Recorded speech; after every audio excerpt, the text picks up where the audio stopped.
My name is Drew, and this is my story. I've grown up in church basically all my life. Until I was 4, I went to a Methodist church, really, to be completely honest, just because it was the closest church to us.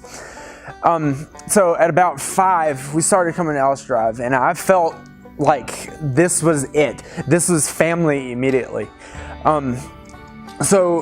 My dad, he's played on the praise band forever. He's been coming here, and he's been a member here for 40 years almost.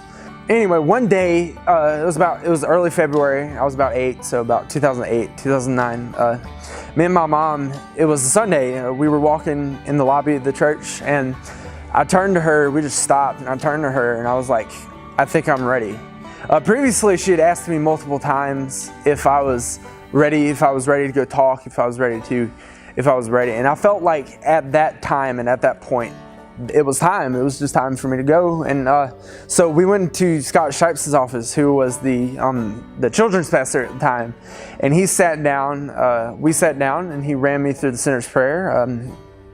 Basically how that goes is that I believe in God the Father, that He has come and He sent Jesus, His Son, to die for me, and I asked for forgiveness. To me, that was just, at that point, that was just words.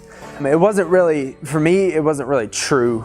It was our first time going to student life at Wake Forest, so that was about 2013, so probably about my 8th grade or 9th grade year. One night I had felt like it was finally time, and at that point, it was finally real, that my faith was actually real. So that night, I sat down and I actually nailed it down. I was like, this is at the point to where not God forgave me already when He died on the cross, not when I say something, not when I say this prayer, but at that point when He died, He took on all of my sins. I'm not going to let anything in my past define me. So it was my 10th grade year, and I had been on the leadership program or the lead team for a good probably 4 or 5 years. I had started on the tech team when I was in 6th grade. So it came to one night, and the student worship team, they really needed a drummer. So I was like, hey, I play drums. So one night, after the mix, which is the service that we have here after the mix, I came in and I ran through one of the songs that was a part of the audition process. And then we went into the Next Steps room and we talked, and at that point I felt like God had called me to do that, to play drums, to use my talents that He'd given me to praise and worship Him.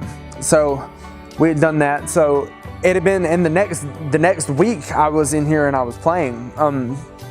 So it was later that year, later my sophomore year, in early May, we were sitting in Mr. George's classroom during one of our life group meetings, and Miss Lana came to the door and pulled Mr. George out, and then nobody at that time knew what was going on in our class, at least. So Mr. George came back in, and basically he sat down and he just broke down at that point. He started crying.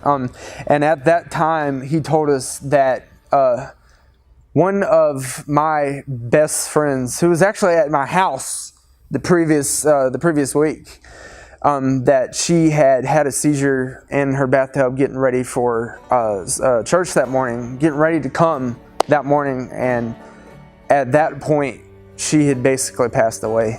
And let me tell you, you want to know community, Ellis Drive, throughout that week and the years to follow, they've just helped me, and not only me, but others through that.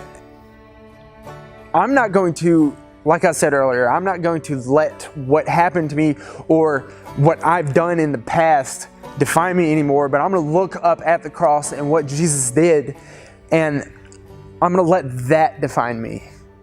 I'm not going to say, oh, woe is me because I've done all this. No, because Jesus on that day, on that cross, most of the time we don't see the physical, we just see the physical side of things, but not the spiritual side. So Jesus came down and he spent 33 years on this earth, and then he got nailed to a wooden cross. But not only that, he came in and he took upon all of our sins. And what I've done in the past was taken away and forgiven that very day. What are you going to do about that? My name is Drew, and that's my story.